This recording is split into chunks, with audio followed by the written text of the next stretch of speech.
To Dr. Sameer now. Good evening, friends. So COVID-19 continues to be center stage and be of significant concern to everybody, both in terms of lives and livelihood.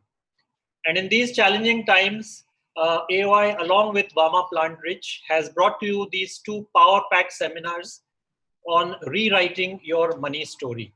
So in the first part of this series, which was on the 2nd of May, we had this wonderful presentation by the Chief Financial Coach of Vama Plant Rich, Ms. Khyati Mashru-Vasani. And to bring back memories from last week's show, she emphasized the importance of creating a wealth pyramid by building a pipeline and not just by carrying daily buckets. So that was something that she emphasized. She also highlighted on the ways of maximizing our wealth, the importance of which has been highlighted during this so-called Black Swan event.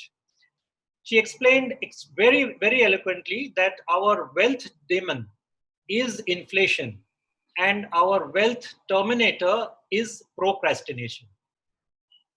But most importantly, our wealth journey is the power of compounding. So it's extremely important that you not only spend time in how to put your money to work, you also spend time in the markets rather than just trying to time the markets, which is what someone, most of the time people try to do. So now, after that very lovely session last week, we had a lot of queries which were received, and Vama Plant Rich has been answering these on your personally on your emails. So the last session was a foundation layer. So this session will help you build on that foundation. And today our speakers will be focusing on helping you plan your finances. Asset allocation is one of the most important things in any portfolio. But it's important for us to learn how to do that. And we should be focusing on that aspect basically today. And for that, we have this amazing line of speakers for this evening. Before we go on to our speakers, let me just remind you that please keep posting your comments, your feedbacks on this session and on the chat box so that we can take this up during and then later on after the session.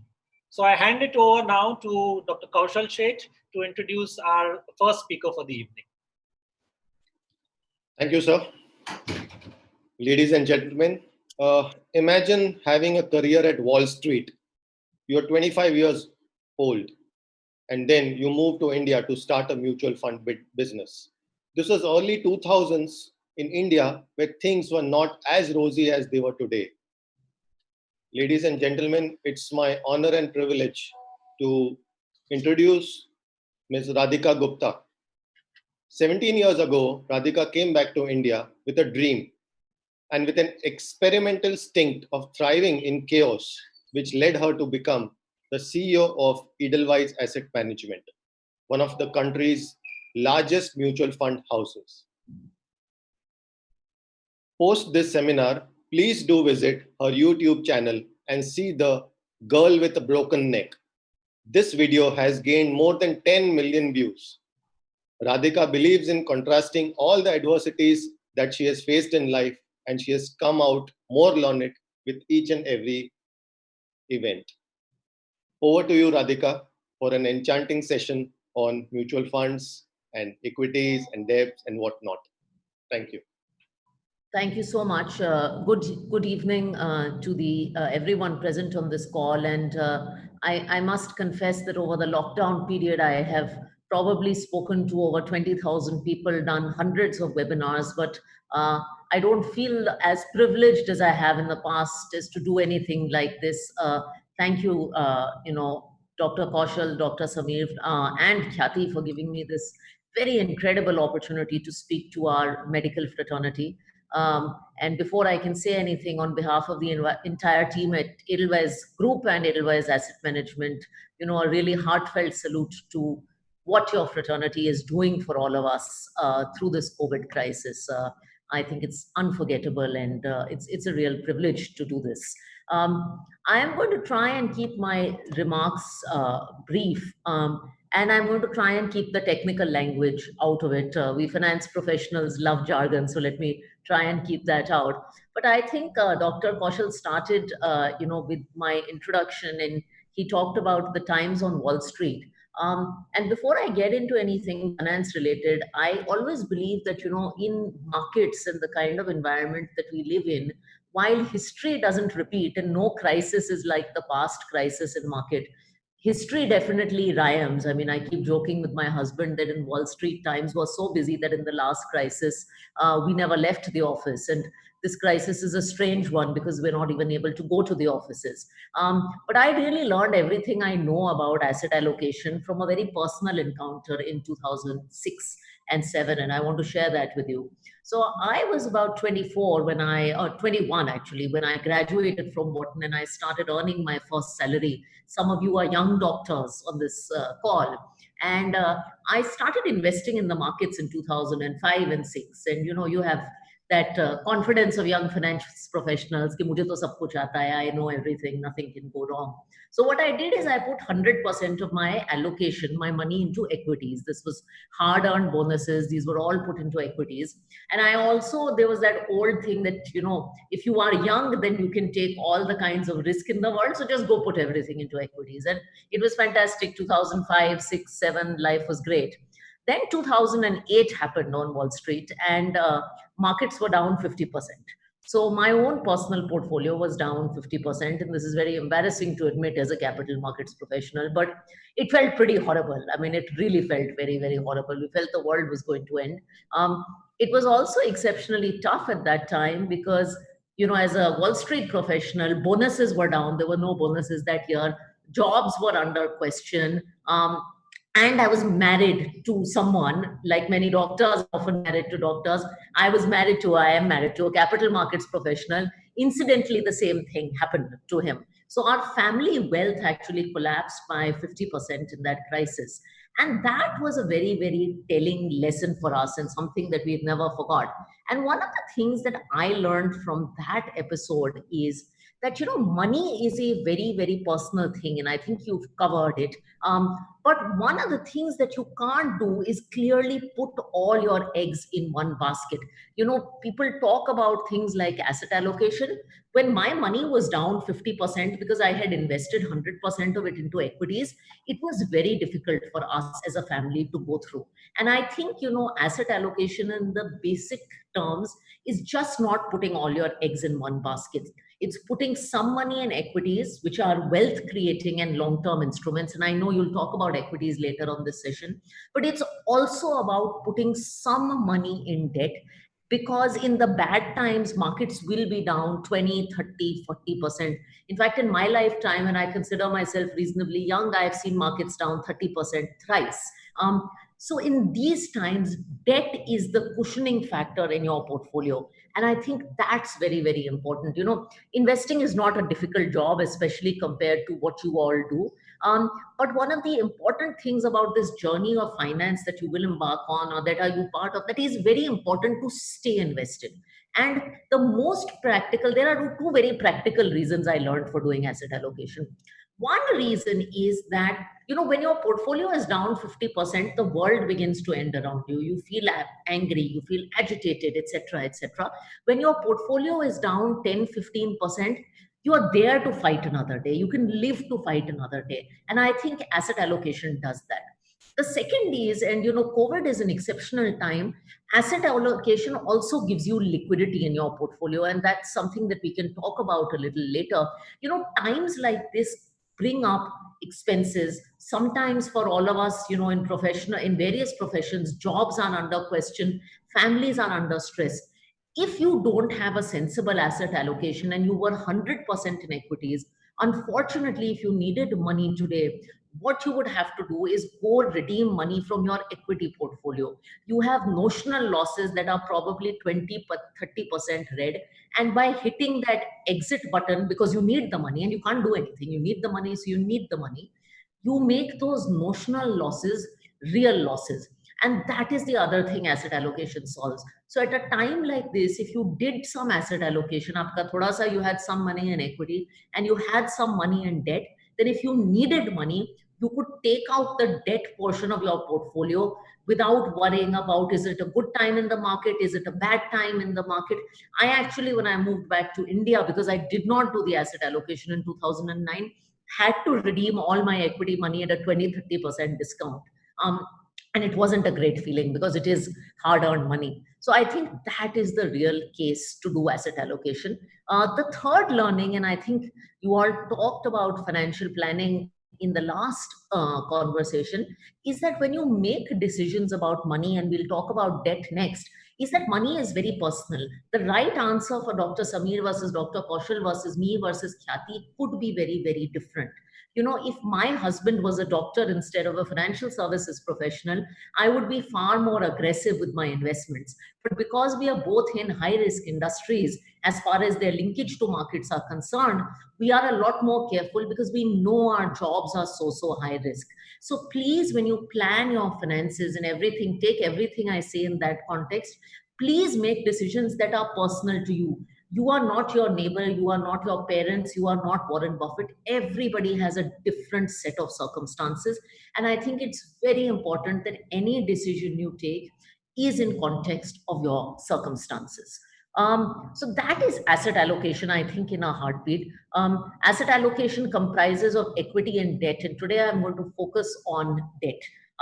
Now, when we as Indians think of debt, we think of two very simple categories. जब हम bank में जाते हैं, we think of safety money that we put in a savings account that we may need for any kharcha. That could be money we need in a day. That could be money we need in 3 months. That could be money we need in 6 months. Okay. The second kind of money we think of is money that we may want to put away for 3 years or 5 years for some purpose. But for whatever reason, we don't want to put it in equities. For instance, if I had to educate a child abroad and I needed this money in 3 years, I don't want to take risk with that money. So what have we typically done with that money? We've done a 3-year FD with that money or a 5-year FD with that money. So these are the kind of two buckets of money that you have. Money that was traditionally your savings account money, and money that is a little long term and is your traditional FD kind of money. And for both these kind of solutions, what I'm going to talk about is the use of debt mutual funds. Now, there has been a lot that has been said about the whole debt mutual fund space and category, depending on how much you follow. Essentially, in very basic terms, a debt mutual fund is a vehicle that invests in bonds of companies. The bonds could have various lengths. So you could be investing in 1-day bonds, you could be investing in 10-day bonds, you could be investing in 30-day bonds, or you could be investing in 3-year bonds. You could be investing in bonds of Government of India, which are completely sovereign. You could be investing in bonds of very good public sector companies like National Highway Authority of India or National Housing Bank of India, etc. Or you could be investing in bonds of corporates and maybe not so good corporates. So this is the range, and that is what debt funds do. The reason many people talk about debt funds is, a common question that you say is, जब मेरे पास FD है तो मुझे ये debt fund करने की, why do I need to even get into this? Debt funds become very, very tax efficient for you. If you hold debt funds for more than 3 years, you get the advantage of capital gains taxation. Now, if you're a medical professional and you hold an FD for 3 years, you pay the highest marginal rate of tax on that, whatever that is, 30-35%, or whatever your applicable rate of tax is. If you invest in a debt fund, you pay indexation. So if you earn, say, 7%, you will pay 20% tax on the gains above the rate of inflation. So let me just explain this once. Sometimes indexation is clear, sometimes it's not. You earn 7% return, prevailing inflation is 4, 7 minus 4, 3% pay, you will pay 20% tax. That's about 0.6% tax on 7%. So that is about a 10% rate of tax. So your post-tax returns, because of the structure the government has given you, are far better in debt mutual funds than FD. And that is why it is very important to look at this asset class, because we all work really hard. And when there are sensible ways to save tax using these non-traditional investments, then we should look at that. There are two questions that come to me. One is, are debt funds safe? There have been, and some of you have seen, some of you have not seen, there are a lot of news, rumors, speculations about the debt fund market. And my simple answer to this question is, if you choose the right debt funds, and there are a lot of them, then debt funds are safe. Please do not take a single of few, and we can take this in a Q&A, single of few instances that happen and allow them to color the entire debt fund category. One of the challenges is because hum log FD mindset se aate hain, we come from an FD kind of mindset. We have never learned that what can go wrong and how do debt funds move up and down. Very simply, and I'm talking to a group of super smart people, there are two things to keep in mind in debt funds, and then we'll talk about how to use debt funds in your money. Debt funds can be of different length. So as I said, you can have 1 day, 3 day, 5 day, 7 day. There is something called duration risk. So as interest rates upar niche jate hain, debt prices also move. So if interest rates go up, your debt fund will lose money temporarily.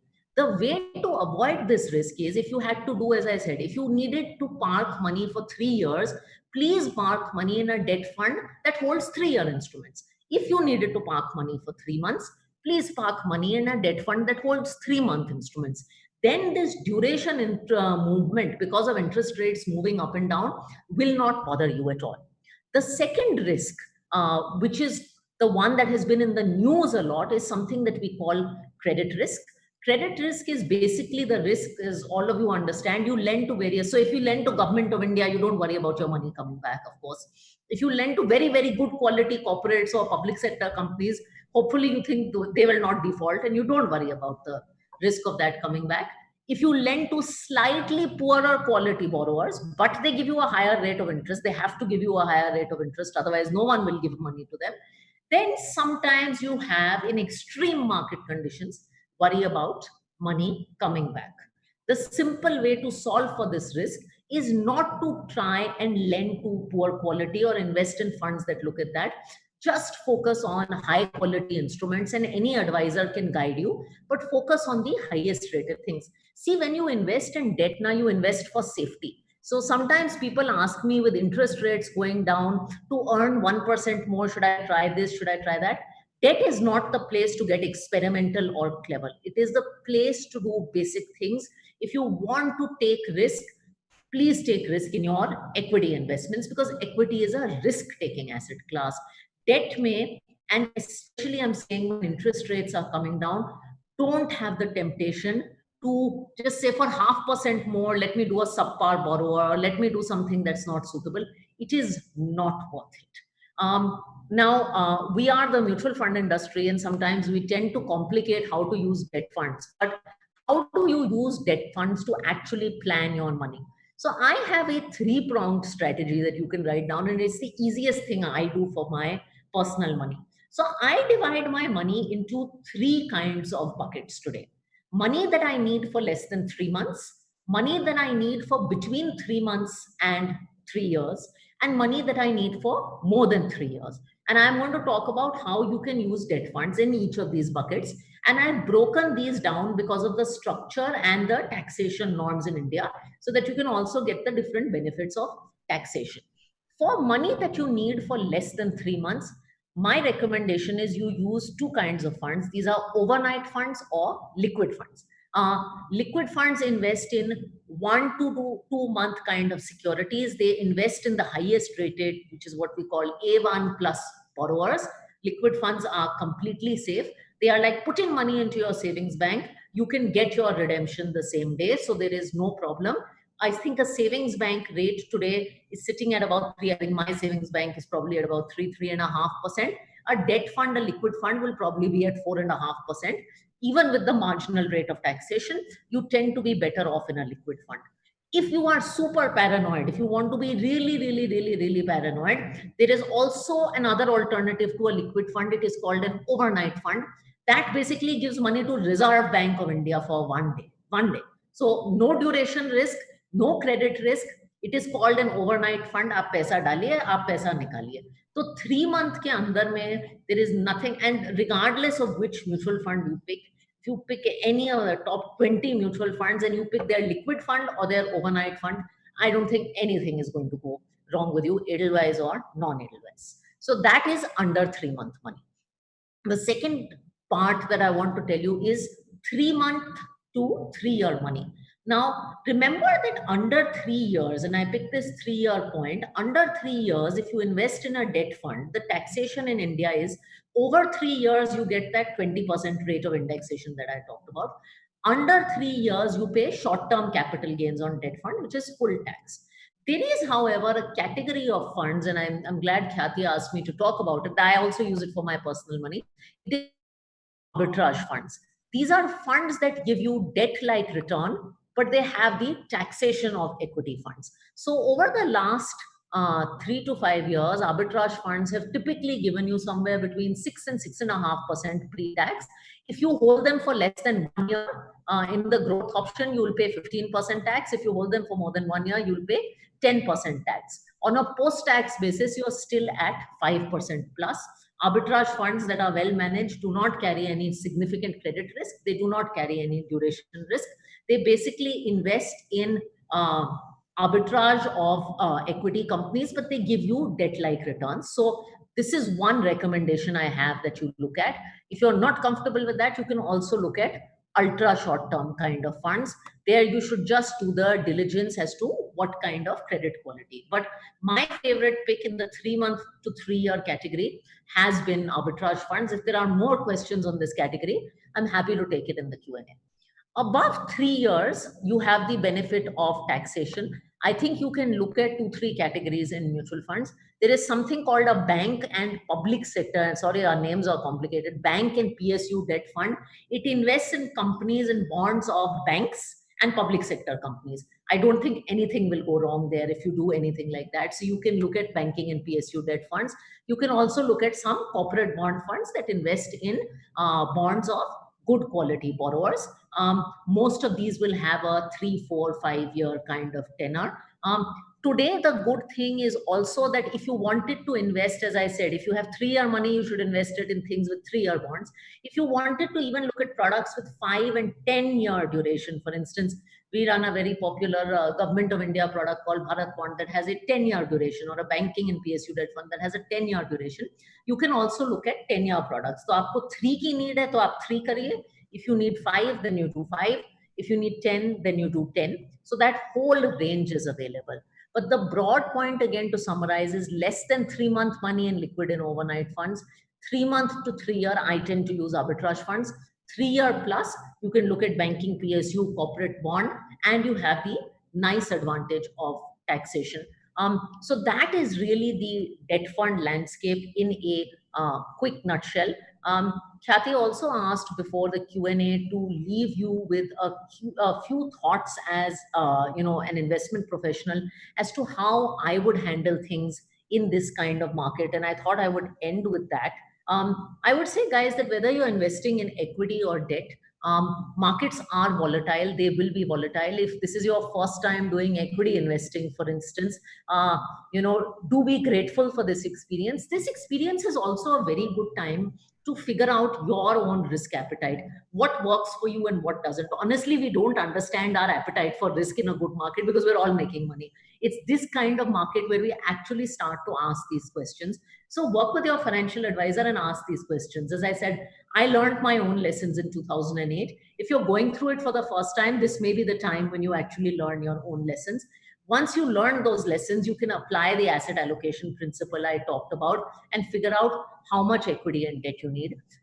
Second tip I would leave you with that you were talking about last time is, again, that in the word personal finance, personal comes before finance. So make sure that your planning is very personal to your circumstances. And third, these are difficult times. These are stressful times, perhaps more for your fraternity than anybody else. One of the best things I was taught about markets is that a storm is often not the best time to take great strategic decisions. So if you're feeling panicked, if you're worried, sometimes this is not the best time to take decisions. If you don't want to add, if you don't want to subtract, don't do that. The best thing you can do sometimes is just to do nothing and stay calm. The news doesn't really help us do that, including in financial media. But my request is that you stay calm. So I'm going to just end there, Khyati, and I can open it up now for questions. Thank you. Thank you so much, Radhika, for such enlightening session. It was really wonderful. So I'm just going to summarize in 5 points and highlight the things that we've learned from you. So first thing is, do not put all your eggs in one basket. The second thing is that asset allocation, when you ensure asset allocation, it also gives you liquidity. Do not convert your notional losses into real losses by, exiting in panic. Don't invest in poor quality, always focus on going for a good quality. Debt is definitely not a place to get experimental. And break your money into 3 buckets: 3 months, 3 years, and more than 3 years. And according to that, plan your debt investments. And also, debt is very tax effective as compared to different debt options that are available. Debt funds are quite tax effective. So that was just a summary of what you taught us, Radhika. Perfect. And so I will pass it on to Dr. Sameer and Dr. Kaushal for the questions, and they can take up the questions from the audience. Perfect. Thank you, Radhika. This was a really wonderful talk. I myself learned a couple of things from this. The most important take-home message for me was definitely there should be a good amount of liquidity in your asset management, in your asset allocation. Because without that, when you would require the real money, it will be tough to get in a couple of hours. So liquidity should be very important when you allocate assets. And the second thing is, as you said, that money is a very personal issue. I guess we should all take some time off this lockdown. I'd said it earlier also, to look into our financial health too. So let's all stay safe, stay calm, and stay invested too. So we start with questions. Yeah. Lots of them. So the first question is, this gentleman has some investment in stocks. He's asking which sector should be avoided as of today. So you're sending me the equity questions, but I will take this question. Okay. My general view on this is that in times like this, especially with equities, we have a tendency to take a lot of action. So because markets are like this, and I get this sectoral question a lot, let's flip from this sector and with no offense to healthcare, because COVID is there, let's move into healthcare. Then because oil prices fell, let's buy some oil companies and this and that. I want to make 2 points to you. One is that, it is very difficult today when even our medical professionals, and, I'm talking to the audience around this, don't know the impact of the lockdown and how long this is going to last, to make an accurate analysis of which sectors will be impacted. Obviously, hospitality, airlines, some of these entertainment, etc., will be adversely affected by that. You know that. But it is very difficult to make very conclusive and discretionary consumption. I mean, these things will be hit. Everybody knows that. But it's very difficult to make definitive answers. The second thing, and the more important thing, is we did this analysis at Edelweiss Mutual Fund that, if you try to do the sector timing game, that abhi healthcare mein invest karo, then there was an infra phase, then there was a power phase, then this, what were the returns you made? And, from 2007 to 2018, if you did that perfect timing, if you got all the trends right, I think you made about 10 odd percent. If you just did a diversified blended good stock portfolio, Nifty, etc., you made 11%. So this exercise gives a lot of happiness and a lot of entertainment, but it doesn't yield too many results, which is why I said resist the urge to take too much action. A very boring answer, but. So which is the best type of debt funds would you advise if somebody has to invest for a 3-year horizon? Okay, so if you are looking at a 3-year horizon, I recommend you look at 2 categories. I think my favorite category for a 3-year plus horizon is bank and PSU debt funds. Again, just to clarify, they invest in bonds of banks. So banks, nothing to worry about, and good public sector companies. So if you look at like Edelweiss Banking PSU debt, any banking PSU debt fund, that is what you will see. So banking PSU debt fund, I think, is one of the nicest categories for a 3-year kind of horizon. The other good thing from a banking PSU point of view is that today, while your interest rates are coming down, there's something called your Government of India bonds. They are probably trading in the 5.5 kind of vicinity, 5.7, 5.8. They are giving you 5.7. But your AAA public sector companies, which are just a notch, I mean, they're the best rated companies, they are at 7. So as an investor, you have a big spread between Government of India and quasi-Government of India. Hence, it's a very good opportunity for investors in the 3-year plus bucket. What And about There gilt is funds? also the RBI bonds, which is now being advertised freely as 7.75. Yeah. So would you feel that that would be a better option and safe? Of course, it comes with the 10-year clause or 7-year clause or whatever. So there was a question as to why should we not be just investing into RBI bonds? You can do a part of your portfolio in RBI bonds, nothing wrong with that. Just remember the liquidity angle and check the tax implications for yourselves on RBI bonds. I think you can't do either or. Fully RBI bonds will compromise liquidity. I think that's the critical thing. If you have a 10-year horizon and you know you're never going to need this money, then please, by all means, go ahead and do it. And Radhika, could you tell us what are these gilt funds? Can an investor invest in it, a common person? Yeah. So gilt funds are mutual fund vehicles, mutual funds that invest in Government of India bonds. Typically, the gilt funds that exist today invest in long duration Government of India bonds. Now, the good and bad part of gilt, and actually, I'm glad you asked this question. Gilt is sovereign, so it is Government of India, so there is no worry about credit. However, please remember that gilt has duration. So if interest rates, and if you look at the 1-year returns of gilt funds in the past, you'll see 15 and 18% and get very excited. Please do not buy a gilt fund thinking you're going to get 15 and 18%. You will not. Interest rates have fallen a lot over the last year. That may not repeat. Gilt funds are very sensitive to the movement in interest rates. I talked about duration risk for this reason. They have very long-term duration. And actually, the gilt fund category as a result is very, very small because most investors don't have the ability to handle that kind of duration. You don't realize there are days when RBI takes drastic moves and gilt funds can be down 1, 2, 3, 4% in a day. So please be careful. As I said today, if you look at gilt, which is Government of India securities, and one notch below, which is AAA public sector, your risk reward is in favor of AAA public sector just because of the way markets are. So that's just one feedback I'll leave you with. So there's a question that, we have a varied audience. So there are some who are less than 40, there are some who are between 40 and 60, and some who are more than 60. So would you have some kind of a formula by which you would tell them, well, you must be investing only this much in debt, and the rest, if you want, you can go into equity? Is there a formula that you would use? Conventional finance wisdom says that the formula should be 100 minus age, etc. I don't believe in that formula. I mean, I myself have been the victim of it. Obviously, as you are younger, you should be in more wealth creating assets. I mean, broadly, yes, you should be in more wealth creating assets as you're younger. And as you approach retirement, you should tone down the amount of equity in your portfolio and move towards distribution assets.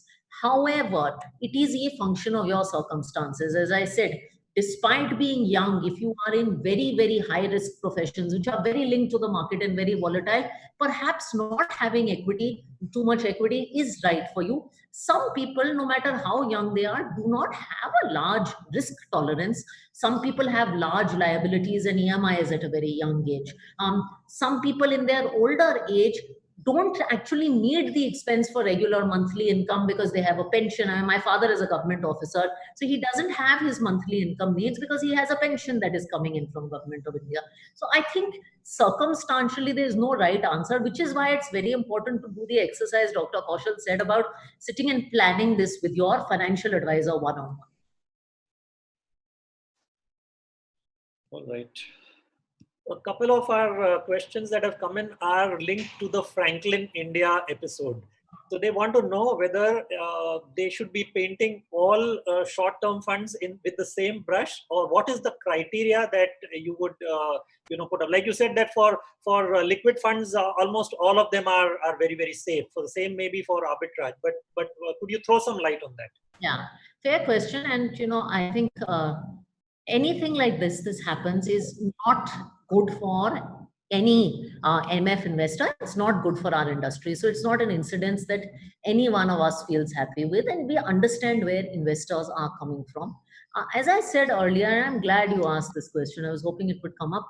I don't think we should use this to paint everything with the same brush. However, we can learn from whatever happens, and we should use it to ask more questions. So when you are investing in an ultra short-term fund or a corporate bond fund, you should look at, you should do a hard look on two things. One, look at the credit quality. In some funds, it is very obvious just by looking at the names of the companies and the rating of the paper that they are taking lower credit quality for higher yield. So they're not doing it for free. And others are not taking that stance that you should look at. You can also ask the advisor or fund manager, the particular episode in question is also a liquidity driven problem, which is why whatever happened. You can also check the liquidity of the underlying portfolio. So I think these are two questions that you can check. Again, as I said, please do not use it to paint all debt or all mutual funds with the same color, but do use it to ask better questions. That's important. So Radhika, with every crisis, we have seen that the gold rates increase. That's the normal human tendency. Yeah. So at this point of time, would you throw some light on investing in the digital gold as debt options or in real estate to balance out your portfolio if you want to exit the equities and the mutual funds? Okay, I'm going to skip real estate because I'm not a real estate expert. I'll give you my comment on gold. I think, as you were saying, in every crisis, we get very excited about gold and we say, I should buy gold. 2 points. I think you can invest in gold, whether physical, financial gold, we can come to that. However, gold should be a part of your asset allocation. Don't invest in gold in a crisis because like you can't time markets, you have no ability to time gold prices. So if gold wants to be a 5-10% part of your allocation to hedge against volatility, it's a hedge against the currency. Gold, assets like foreign equities, these can be a part of your portfolio, but they should not be a part of your portfolio because we are in a crisis or Indian stock markets have done badly. They should be a constant 5-10%. They should be part of the asset allocation. So once you get your equity and debt right, I think gold and international equities are the next two assets that you can definitely look at. In terms of financial gold, the easiest option, gold bonds are an option. I like gold bonds. Again, for a certain amount, if you don't need the liquidity. The second option is a gold index fund or a gold ETF. I mean, if you're investing in gold, financial gold is better than physical gold, and either of these two options. Radhika, I think the last question as regards debt instruments is one again related to the same thing that everybody says that, well, there is no liquidity crisis, it's a solvency crisis that's coming up.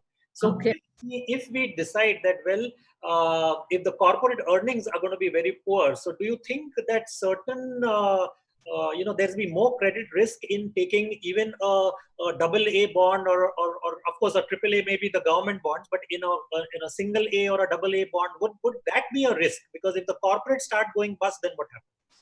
So I do agree, and that's why I repeat it again and again, AAA, public sector, good quality borrowers again and again. I do think we are in fragile economic times, and could you see more credit defaults, downgrades? One wants to say no, but our environment's fragile? Of course they are. Liquidity, let me also comment on liquidity. Liquidity is challenging in the AA and single A segment. It is very challenging today. I run a very, very large bond ETF, one of India's largest debt funds actually. In the AAA segment, I'll tell you, even in the last 2-3 weeks where RBI has significantly condensed trading hours, we have 2 hours of trading, we are doing 500 crore subscriptions, 500 crore redemptions. And in the AAA segment, we have not had a challenge at all. So I think good quality borrowers should sail through. AAA borrowers, I don't think, especially the public sector ones, should sail through absolutely fine. In Bharat Bond ETF, that's something I've seen absolutely clearly, that we've been able to process subscriptions and redemptions without any challenge because it's the highest segment of borrowers. Yes, Radhika. So I think we have touched upon most of the common questions. Thank you very much. The other ones on equities, we'll direct it to Mr. Ramdev when he comes. We have already more than 800 people who have logged in, and there are lots of questions, some of which I think we can take on later on, because we have our next speaker also ready to give us his talk. So thank you very much, Mr. Radhika Gupta, for that very, very enlightening presentation. Thank you so much. And again, compliments to all of you from the team of Edelweiss and Edelweiss Asset Management. Thank you for giving us the opportunity. Thank you, Radhika. Thank you so much, Radhika. Thank you. So, friends, our next speaker really does not need any introduction. He's such a familiar face on many business channels. He is an equity tycoon, and he has charted his journey with his pal Motilal Oswal as a sub broker and co founded the Motilal Oswal Financial Services in 1987 and has moved a long way in his journey from zeros to billions, if I may say so. He is here to throw some light on the current market dynamics about what should be done with your equity investment and how you can make the most of it. So, ladies and gentlemen, please welcome the MD of Motilal Oswal Financial Services, Mr. Ramdev Agarwal. Good evening, sir. Welcome. He's on mute. Sir, you have to unmute. Ramdevji, you need to. I'm on iPhone. I'm just trying to shift to laptop. Anyway, I think let's do with this only. Is that sound clear? Yes, very clear. Okay. So, good evening, friends. It's pleasure to talk to all of you. It's a very interesting time, very challenging time. And I was just, before this, I was talking to somebody and he was saying that, why don't you speak about your journey and this and that. I said, boss, the ship is right in the middle of the storm. And we don't know whether how long and how intense is going to be the storm, in what shape. खाली हाथ पैर टूटा हुआ निकल गया तो बहुत अच्छा है मैं बोला, because this is a very unusual time in my 35. See, because as a businessman, as an investor, you are into continuously you're risking your assets. You are not into a guaranteed zone. I mean, you must fundamentally understand that businesses are risk and equities are risk because you have bought pieces of the businesses. So every business has its own set of risks, and you're in a risky asset class, and the risks have a way to compound itself, particularly in this kind of times. And things go complete haywire, and this comes from somewhere which you had never imagined. Like on 1/1/2020, when we celebrated New Year, I don't think anybody mentioned the name called Corona or virus, or it can take the whole world economy down. I don't think anybody talked about that. And even I think when Mr. Buffett wrote his newsletter, I think he wrote sometime in February late or something. I don't think he had any clue. And today in April, May, the whole thing has completely gone upside down. And so I think the latest event is what happened on 2nd May. There was a AGM speech, which we cherish listening to him for last 25, 26 years. And I have been, for me, he is a guru. And he changed my way of thinking about the stock market. And he has not only changed my thinking, but he has changed the entire world's thinking, let me tell you. I mean, he is the actual Sadguru of equity markets or investing per se, and investing in fair way. And there is no discussion anywhere in the world without his angle being presented to any issue. So he has, so everybody looks forward to what he has to say, because he has a uncanny style of looking at things in a, I mean, completely simple way, and yet in a different way. And this time, I've been going there for last, I started going in 96. And since then, I've been there almost 22, 23 times. 2-3 times I missed. And I actually cherish going there. This year we couldn't do because the whole thing is broken down. So, he took the pain of putting up 12, 15 slides on the history of America and history of the markets, which is unprecedented. I mean, he never writes anything anywhere except for his own annual reports. And this is the first time on the markets he was presenting. And I mean, see, nobody knows the future. He says that we are into biggest unknown. I mean, for him, for his 90 years old, it is the biggest unknown he has ever seen. So let's take it on the face value. So we don't know how the future will unfold, but we have the probably history to guide. And he's recounting the history. So if you ask me how well you're going to do in the future, I don't know how well I'm going to do. I never knew 30 years back that I'll be sitting here and talking to 700-800 doctors here. So that's how the future is. Yeah, I mean, nobody knows what is there in store for anybody, but you can draw some conclusions from the past. So he went about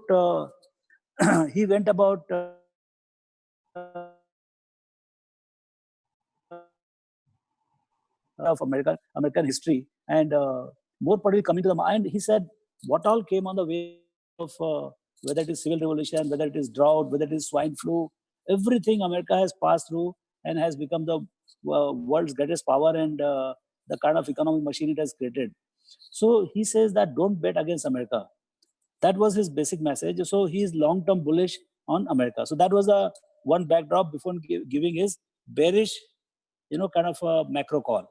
And let me tell you, just for the this thing that I mean, he has taken pain to give that macro call. And first instance he mentions is the 1929, 1930. So at that point of time, what happened was there was a bull run in US like current time. And in 2029, I think Dow went to about 350, and from there it crashed to 200. And as it crashed, I mean, you can imagine after almost 40-50% decline, the markets went up from 200 to 250, 22-25% pull up from that 200. So everybody thought that yes, there was a problem, there is a problem, and hence it is taken care of by the market decline.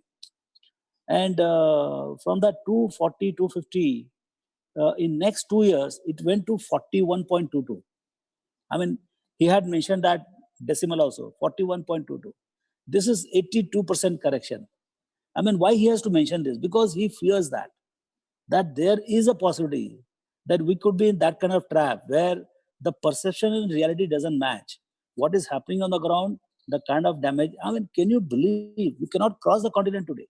There is no way, there is no airline. It's all broken. Everybody's bankrupt. All the flights are suspended, and your own people cannot come back from there.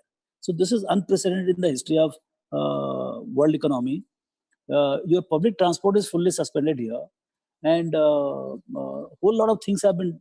See, fundamentally, the world is locked down, and it is not designed for lockdown. Fundamentally, world is not designed for lockdown. Like a hospital is not designed for lockdown.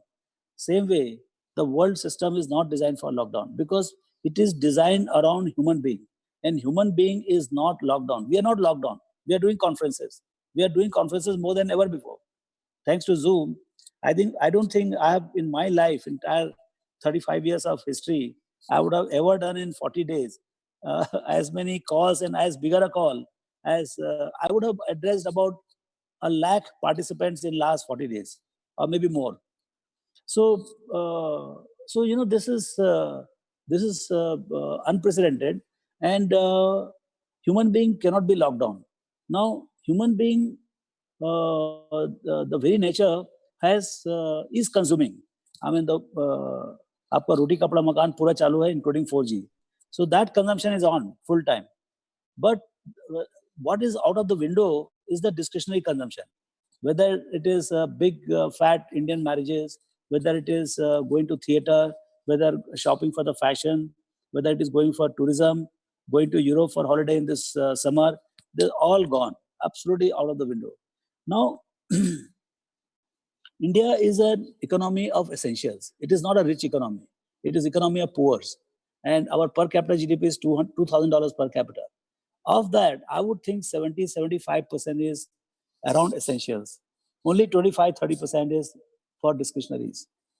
Whereas America or any country around America, Europe and all, they are just the other way around.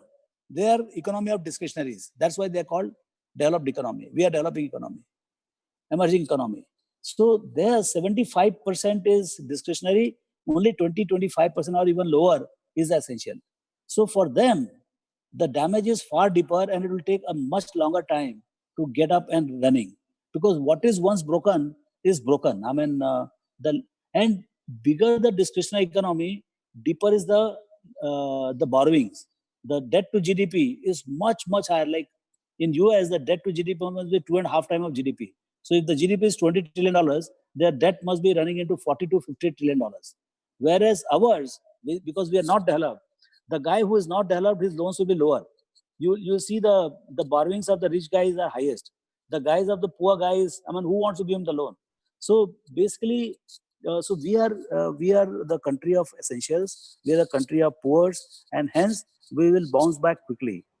But right now, the extent of damage which is happening as it is getting prolonged, I mean, 2-3 months. I am actually in Ambi Valley in Lonavala, and I had come here for 2 days at the weekend, and thanks to lockdown, I got stuck here. So that was the first lockdown of 3 weeks. I was for that 4 hours between 8 o'clock in the evening and 12. I thought I will drive in the dead of the night and come back home. Then I said, whether I'll die with the corona or not, but I'll die of the road accidents. So I said, let me just stay home and not bother about coming here. We'll find some way of coming back. And that's how I decided to stay back. And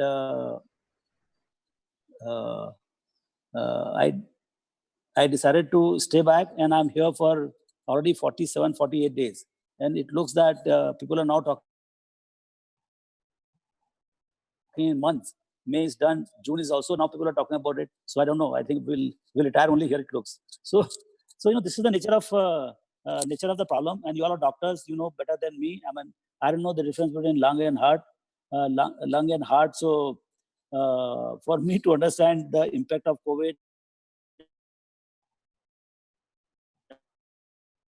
and whether only the summer will kill them or it will just disappear on its own, I don't know what is going to happen. But we are into completely unknown. I mean, any possibilities can happen only after it is done. When vaccine is found, it is dead, then we'll start counting what has been and how it went through, how we won over it, and some heroic stories will come, and some scientists will be given Nobel Peace Prize, whatever. But those are things yet to happen, and there are a few months, so we don't know meanwhile what damages are going to happen. Now damages are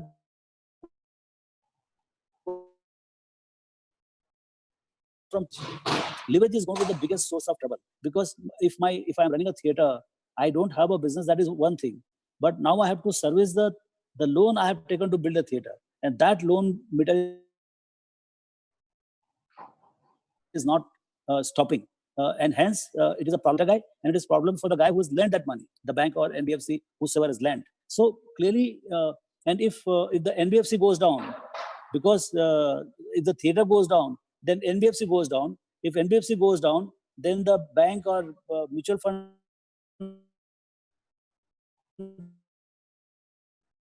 lend up the risk in the current situation is one leads to other. You don't know what is going to be the end effect. And that's what Buffett is saying, that the nature of risk cannot be determined because it is not a one level risk. Say like with the lockdown, what happened was that worldwide oil consumption has come down by 25-30%. Nobody knows what is the number, but definitely 25-30% oil consumption has come down because there is no driving all over the world. Now, world oil market is about 100 million barrels a day. The consumption drop is about 25 to 30 million barrels a day, and they are pumping like mad. And now every single available tank is full of oil. What happened? The oil crashed from $65 to maybe $15-20. That is understandable. But in the futures market, oil crashed to minus 37 or 38. That led to, I mean, so many hedge funds going bankrupt, so many traders going bankrupt. And they going bankrupt is one thing. It is impacting even the brokers whose account, who was handling account of the trader.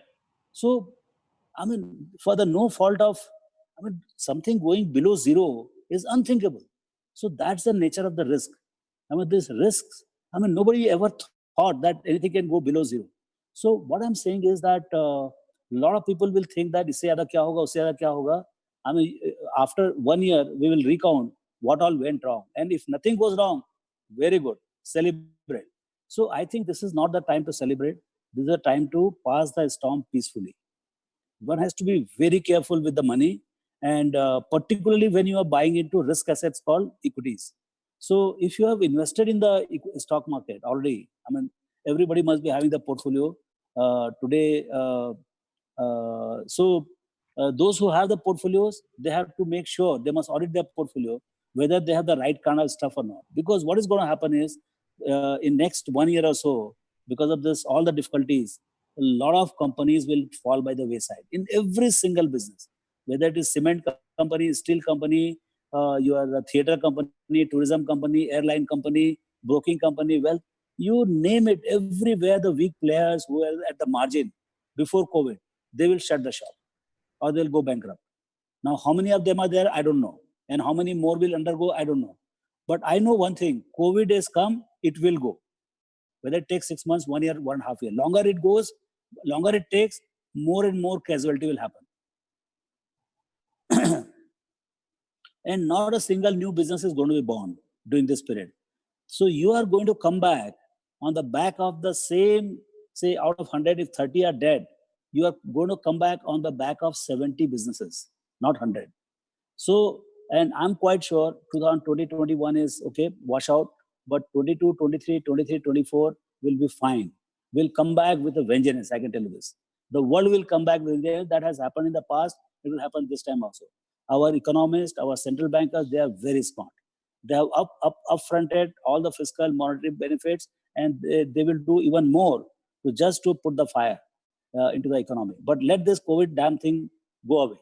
Once this goes away, the recovery process will start, and we have a lot of technology in the right time to do it. So it will happen. It may take another year or so, but it will happen. But when the economy comes back, which is what the optimism I have in me when I'm talking about equity markets, at that point of time, there won't be 10 guys, there will be only 6 or 7 guys.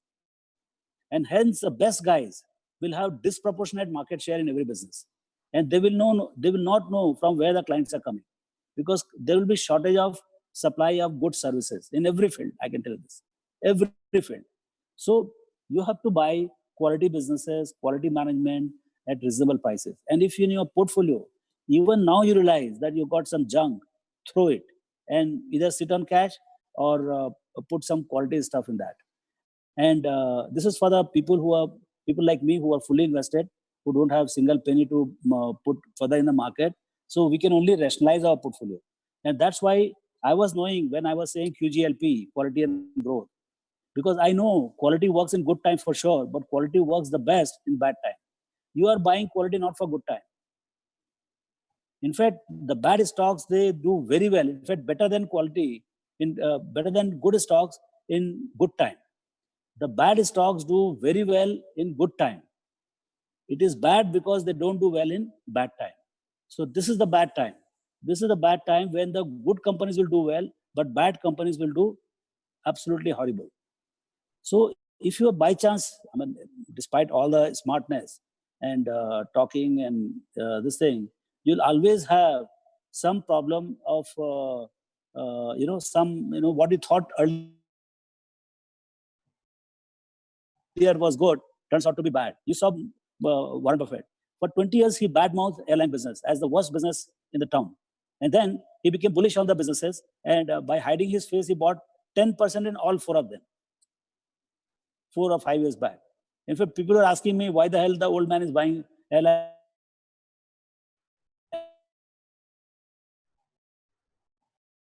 When all 4 of them went bankrupt, and he sold all of them 100% at a loss. And he said, there's no mistake of the management. It is my miscalculation of the badness of the businesses. So this is the nature of the thing. So if you realize something is wrong, just clean it up. That is what the learning I have from what Buffett is saying. So what is important is that we have to be very careful, and what money we are left. And second is that fortunate people like doctors who keep getting cash flow every day. They must be having cash flow which they can put up now. So there you have to be extremely careful that yes, when the world is fearful, we must slowly walk in. But this is not the time to put out everything. This is the time to put out of 100 rupees, 10, 15 rupees, and just watch. And just after 1 month, another 15 rupees. Market goes lower, put another 15 rupees. Market goes lower, put another 15 rupees. Market goes higher, then also put up 15 rupees. So this, during the pendency of COVID, 6 months, 1 year, I would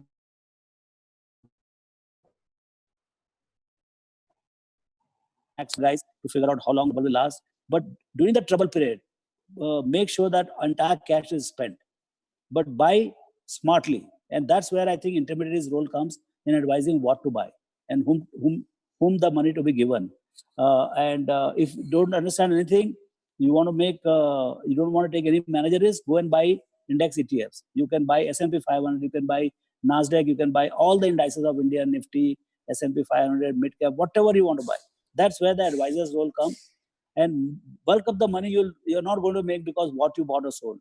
You are going to make because in which asset class you are there. And typically your fixed income will make say 5%, your equity will make about 10 to 12%, 2x of the fixed income. That's how long term it works out. And for the double return, you have to take the risk. I can tell you the risk is real. And now it is visible that what is the risk. And I have seen in my 35 years, 3 times I have seen 60 to 65% decline in my portfolio. So you have to have that courage to see decline in the portfolio. Just because you're buying today, it doesn't guarantee you that your 100 will never become 80. You should be comfortable even if it goes to 50, so long as what you're buying you are comfortable with. So that's the nature of risk. There is no guarantees about this thing. And if you're not designed mentally to see losses in your portfolio, then don't come to the equity markets. You are better off with that 5% debt market. You have already done the hard work of earning money. You don't need this extra 5% and burn your heart. So you can stay in whatever asset class you are comfortable. Do in investing, one thing is very clear. Don't do something which you don't understand. Please do something you understand. So I think it is very simple at one level because everybody has the brains to understand what he's comfortable with. My job is only to kind of highlight the risk in the asset class. And I hope I have scared you enough of the asset class. And despite that, if your intermediary says that you are designed for this and you have you have the courage to see some decline, because this is the decadal cleansing, and it happens once in 10 years for some reason or other. And then after this, you can put a blinds on your eyes, and you can drive at the speed of 200. Nothing will happen. But before that, there'll be pain. Now, whether you can sustain this pain, can you see the quotational loss in your portfolio? That's something to mull over. So I would close my remark with this, and we'll take few questions so that you can connect with what you are thinking. Thank you very much. Thank you. Thank you so much, Ramdevji, for the wonderful session. And thank you for taking out your time and spending time with all of us. So I will just summarize what you said if quickly into 4 to 5 points, just in 4 to 5 points. So first thing is very sure that one must not do anything that one doesn't understand. So don't do something what you don't understand. It's a good time for you to throw your junk investments. You cannot really think of keeping something which is not a good quality. India has 70% of the spends on essentials and only 30% into discretionary. So India, in a way, is insulated, and it will be back quickly. Nature of risk is absolutely unknown post-COVID, like the black swan that we have seen currently. Biggest unknown is ever seen. And Warren Buffett's message is don't doubt on America. So the way you said about India, I just feel that one must not even think of doubting India. But it's wise to go very slow. One must not put everything at one go, given the current market situation. Take small little baby steps and do your investments. Buy quality business, and importantly, rely on an intermediary or an advisor to make wise decisions for your financial portfolio. So that was just a quick summary of the things and the wisdom that you shared with us today. I will hand over back to Dr. Samir and Dr. Kaushal for taking up the questions from the audience. Thank you. Thank you, Ramdevji, for that brilliant insight into what exactly is the scene, not only at the Indian level, but also at the global level. But, and as you mentioned that, you've spoken to almost 1 lakh investors. I'm sure most of them would have asked you the same question that I'm coming. You said that the ship is in rough weather. Well, sir, ships are safest when they are docked at the harbor, but they were meant to sail in high seas. So do you think that you did mention that right now is not the time for any fresh money to be allocated in one go. You put it into small tranches. But the question that I have received is a very pertinent one, that today, if the investor does not have any money, no liquidity, should he liquidate a small part of his portfolio, 15 or 20%, and wait for the index to come down to 7,500 Nifty and then start reinvesting? It's a long question, sir. So you're saying that if somebody is already invested, should he book profit now and wait for 7,500 to come? Yes, If I was knowing, because if I was knowing this, I would not have been talking to you. I would have been shorting the market only. So see, there is nobody on this earth. I mean, nobody on this earth. Brahma, Vishnu, Mahesh plus Warren Buffett put together can figure out where the market is headed. Let me tell you, it is all guesstimate. We are all drawing from our past experiences. He is also drawing from 1929. It was a different world altogether. He was just about born in 1930. And it was a completely primitive economy in the sense that the understanding the macroeconomics, understanding the concept of money, the size of the economy, the consumer behavior, the communication of the entire thing. There was no internet, there was no radio, there was no television. It is very difficult to communicate with the consumer. There was only fear all over. And in fact, they ended up doing just the reverse. If I understand a little bit, I think in the past, I think why this time US did absolutely front ahead of the curve. Why they front loaded this thing stimulus? Because this is what exactly was not done in 2008. They did it, but they did it after 1 month. In 1929-30, for 10 years, they actually constrained the economy of the liquidity. And that's why this action is just the reverse of that. So, so there is so much of understanding of economics right now, and there is no gold standard. This is all paper money. So it's a very different kind of situation. Yet the old man, with his wisdom, he thinks that it is not about money. It is about the fear. It is about the fear of COVID. Now, see, if you put few more crores in my pocket, still my consumer behavior doesn't change. I'm stuck here. So the point is, money is not going to solve the problem. It's a health-related issue. And in the mind of the people, the fear of COVID is such that as if it is a fear of cancer. I mean, if it is caught me, I'm dead. I mean, is that kind of fear? At least the politicians, they think they're scaring the people with that kind of thing. And with 98, 99% recovery in India, or maybe even more, I think it's a very different kind of nature. But you can't do anything. I mean, the world is locked down. Not only India, the world is locked down. It is a consumer behavior is like that. So with that, he's saying that Great Depression per se did one thing, but it changed the mind of the people. I mean, the consumers at that point of time. So the citizens started saving. I mean, you cannot believe at that point of time, people thought the equity dividend yield in 1950s were higher than the bond yield of the market at that point of time. You needed to give more dividend because you are buying into risky assets than the bond yield. Then later on, people realized that, boss, these guys, they don't distribute everything, they save, they plow back the money, and that's why equities do well.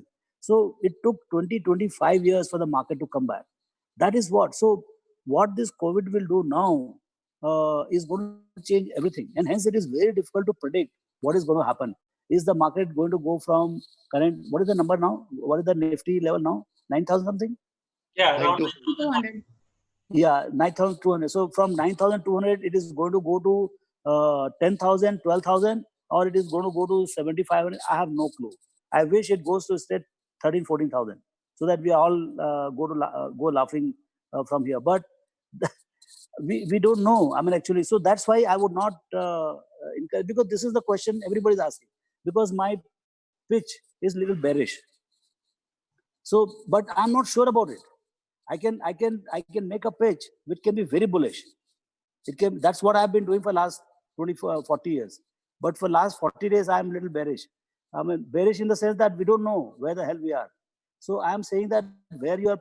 So I have a kind of a stay put for what you have invested, but be cautious about the incremental investment. But on the whole, I am bullish on the longer term of the Indian economy and the world economy. Sir, there's a question. Yeah. So in most of the sectors in the equity, it is the blue chip scripts which have taken a good beating as compared to many mid caps. So now when the market is down, should we invest in the mid caps or stick with the blue chips? Because as you said, quality works best in the bad times. What would be your take, sir, on this? No, I will again go back to the simple thing. What I understand, I will do it. मेरे को अभी यदि large cap अच्छा लगेगा तो मैं large cap खरीदूंगा. मेरे को स्मॉल कैप अच्छा लगेगा, मेरे को समझ में आता है यहाँ पे बहुत धमाल है, I will by that. And I will till yesterday what I said is right. I can change it tomorrow. As the data changes, I will also change. Right. So, but then the one thing remains. जो मेरे को समझ में आता है वही मैं करूँगा. You know, so and that is the nature of the situation right now. So it is. I'm quite sure it is not about. If you want to buy a telecom company, tell me one mid cap or a small cap telecom company. You have to buy large companies. You know. So and then opportunity I see is in telecom right now. If there is one sector where I see a brighter opportunity, something which will come out with a higher sales and higher profit out of COVID is going to be pharma and telecom. There's no third business. So if I want to buy a telecom, see now they're not in this kind of time. You're not going to get many opportunities. If you're getting one opportunity and उसके लिए बोलोगे नहीं नहीं अभी तो मेरे को large cap नहीं खरीदना खाली मिड कैप खरीदना है तो फिर घर में बैठो फिर आप. तो उसी कारण से क्या है ये सब ये डॉगमा पालने का नहीं सब ये फालतू की चीज पालने का नहीं कि भाई मेरे को ये खरीदने का वो खरीदने. जितने ही आप फिल्टर्स डालोगे उतने ही आपके अपॉर्चुनिटीज कम होते जाएंगे बाजार में और ऐसे भी अपॉर्चुनिटीज कम है. So focus on what you understand and where you think in next 5-10 years it is going to be 5x or 10x, 5x or 10x, you know, and then go ahead. Right. We had a very nice presentation on investment in debt instruments. So the question is that should we be investing into very high dividend paying companies, particularly, but they are most of them are the PSUs. So if you are going to get 8 and 9% with the high dividend companies, are you justified in investing in that? And the next question is, will these companies continue to pay these high dividends next year when the returns are the profits are not going to be that much? But if you buy a basket of them, I mean, if you put everything in one company, then there could be a problem. Then you have a concentration problem of concentration. But if you buy 10, 15, 20 companies of 7-8% kind of dividend yield, I think broadly it will work out. It may not give a lot of capital gains, and typically it works well. I mean, that is a deep value investing. Oh, that is not in my style, but it should work. Don't focus on one company or two companies. It has to be a basket of companies. And then I think it should, I mean, one or two of them will definitely go under, they'll become bankrupt. Because just before dying, this kind of yield comes. So clearly, I mean, apart from yield, you should also focus on a little bit of health of the company. You know, how big it is, how monopolistic it is, how stable it is. There is a thing called Lindy effect. I don't know whether you guys have heard about it. Lindy effect is something which is, there is a cafe in New York, and where it is said that the companies, actually it is in Broadway. So there they say the longer the play is successful, longer is the possibility that it will remain successful. So if it has done 100 shows, most likely it will do another 100 shows. And if it has done 300 shows, most likely it will be good for another 300 shows. By seeing 3 shows, you cannot say it will last for 300 shows. So like that, in yield, when you buy high yield companies, you got to see for how long these companies have been around. If they are 30, 40, 50-year-old giants, monopolistic, I think next 25, 30 years will be good for them. So I would be little, you know. Which means you're saying that first look into the fact whether that company will remain solvent in the next couple of years. Yes, that is a COVID basket. Right. Sir, one another question is that there is a lot of talk going on that since a lot of companies in the world are going to shift out from China, in fact, countries will move out of China with their operations. Do you think, which sectors do you think are going to be good from the point of view of their businesses being shifted into India? So one day people are talking about the specialty chemicals, about pharma. So are there other sectors that you would recommend? see, I mean, it all depends on the government of India. There is nothing on this earth which China can do well, which India cannot do well. Our entrepreneurs are smart. Our cost structure is very, very competitive in a lot of businesses. I mean, I think the infrastructure is the only gap where there also we are caught up quite a bit. But infrastructure is one thing where we could be lacking.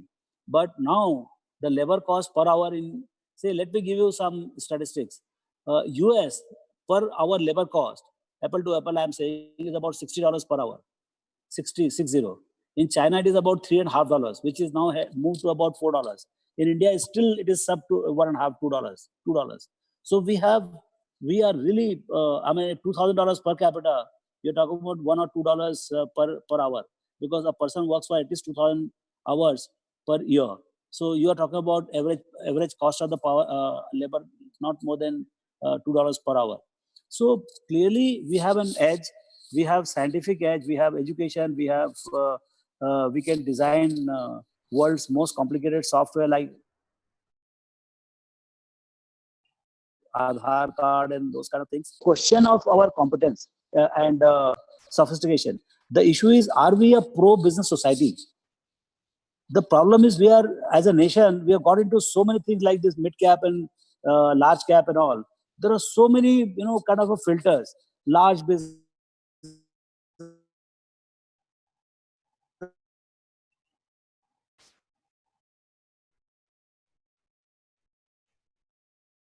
I think we've lost the voice. Yeah. Hello? Yeah, he is back. Yeah. Yeah. We'd lost your voice. Now it's fine. Yeah, I think this internet is troubling. Hello? Yeah, we can hear Are you you. fine? Yeah. Yeah. So let me just put the video off. Just one second. Yeah. I'll save some bandwidth. Yeah. So what I was saying. Yeah. So it's about the Chinese, foreign companies coming into India. It's all about our mindset. Are we welcoming job creation? Why about foreign companies? What about our own companies? Where are those small businesses which used to be in the morning walk? You used to get one textile processing company, one textilizing company, one small company here and there. I think that entire movement to get into businesses have gone completely in dust. I think our small mid-sized businesses, they're all suffering because somewhere regulations have overtaken the development of the businesses.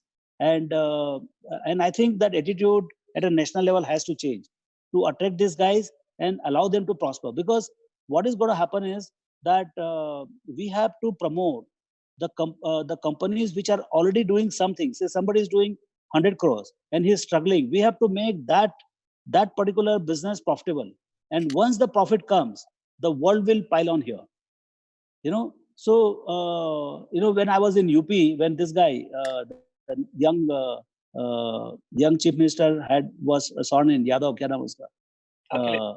Akhilesh Yadav. So he called us and we went with 20-25 FIs to meet him and in his darbar. So he asked, Ramdev ji, हमें क्या करना चाहिए? Typically in a UP style, हमें क्या करना चाहिए? So मैं बोला, भाई देखो, आपके यहाँ जितने businesses हैं, you are the sugar king of the sugar belt of India. So जितने भी sugar companies हैं, and they are all in the sick bed. They're all dying. If they are dying, how will you get new guys to? They are the guys. If they prosper, they will bring 10 more guys in. So what is important is for India right now is to make those who are already working a very profitable venture.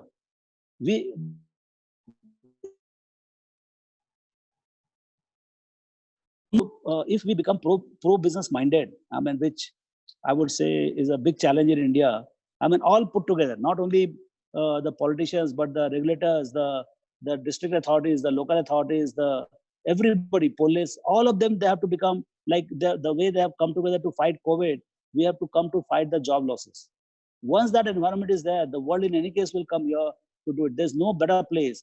It could be the decade of India. Let me tell you, the last 2 decades have been decades of China. Now the world is fed up with China. They want new China to come, and that is India. That's a possibility only if we make it happen.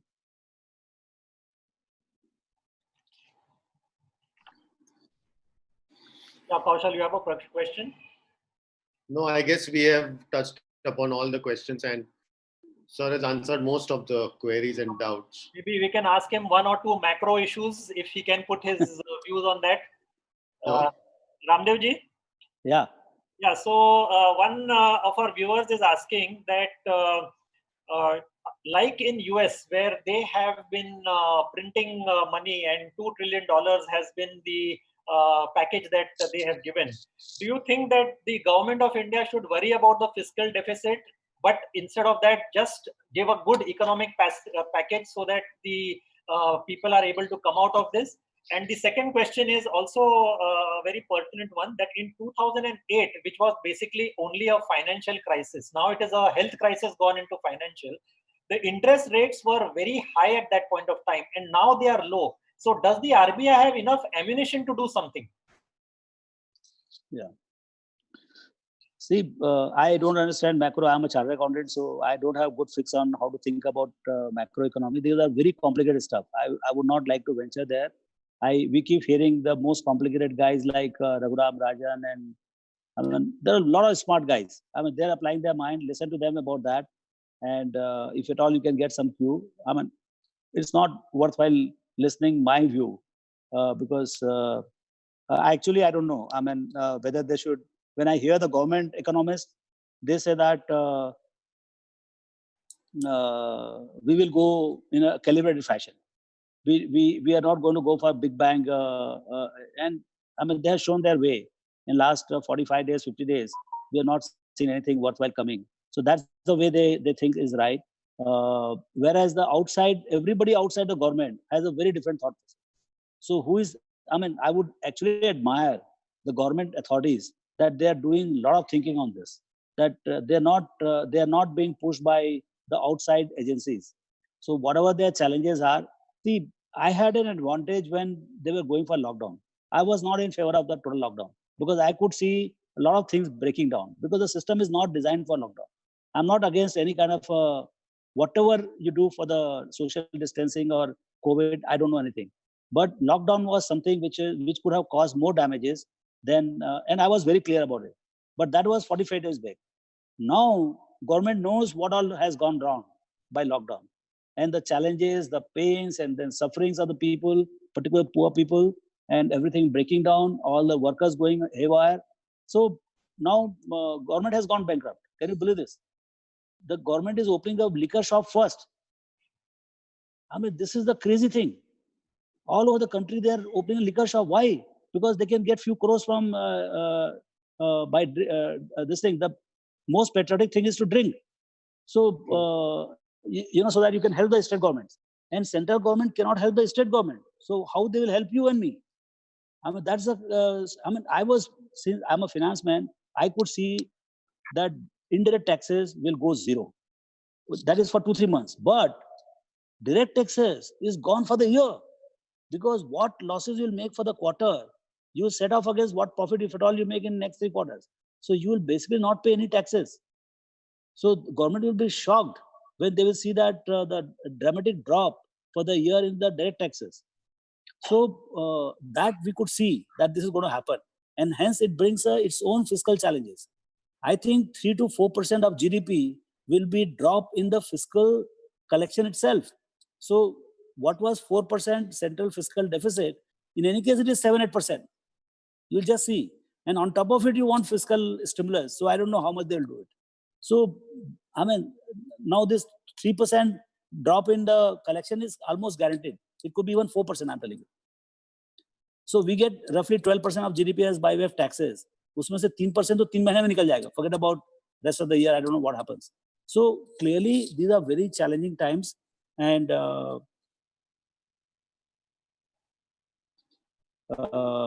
even macro guys have no clue, because if nobody knows what is going to be the end game, how do you estimate anything? So everybody is putting their numbers, and the biggest fraud is IMF. Let me tell you, they have no clue. They are supposed to know. They knew their stuff before joining IMF.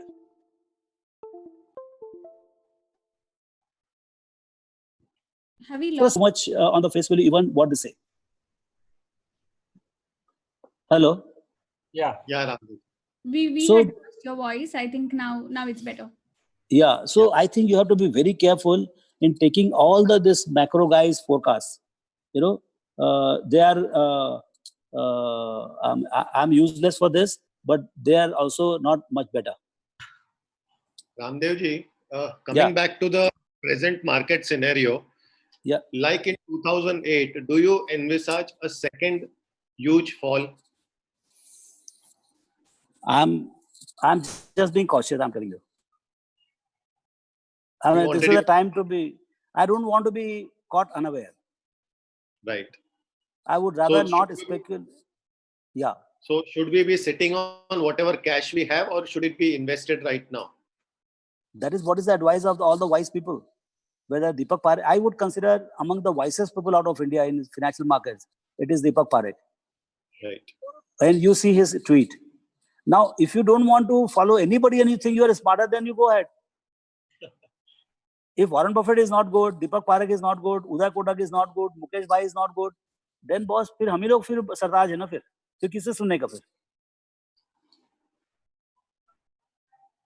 Thank you, Ramdev ji. This was a talk, I think, directly from the heart and a very frank assessment of the current scenario and what is going on. You have very beautifully summed up what the situation is. In medicine, we always say that hindsight is always 2020. You can always comment on whether you went right or wrong once that event or that era has gone. But unfortunately, this year is 2020. So, but I'm sure that our listeners are now far better equipped to set sail on their financial journey. Maybe the waters are turbulent right now, but this time too shall pass. We are all optimistic about that. As medicos, we are doing our best to be able to get our brethren, everybody, to safe waters, to safer shores. So thank you very much for giving your time and explaining to us what the exact scenario is. Thank you very much. Yeah, I would like to also thank all our viewers who have been glued. I think the number has now crossed more than 1,000. And Vama Plantridge has committed that just like in the first session, they will format things in a couple of days, if not by the end of the next week. And they will revert back to you individually with their replies to questions that were unanswered today. And a reminder for everybody to leave their feedback for both these sessions, because that is what will tell us exactly what we can do if we want to plan another session on how to rewrite your money story. So with these few words, I'd like to thank you once again, both Vama Plantridge also for putting things together, and to all the viewers for spending the last 1.5 hours with us. Thank you. Thank you. Thanks. Thank you so much. Thank you, Ramdev ji.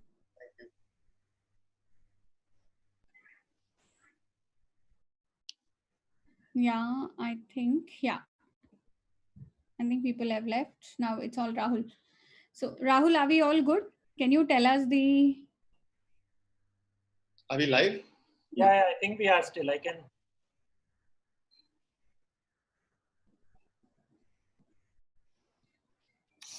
Rahul?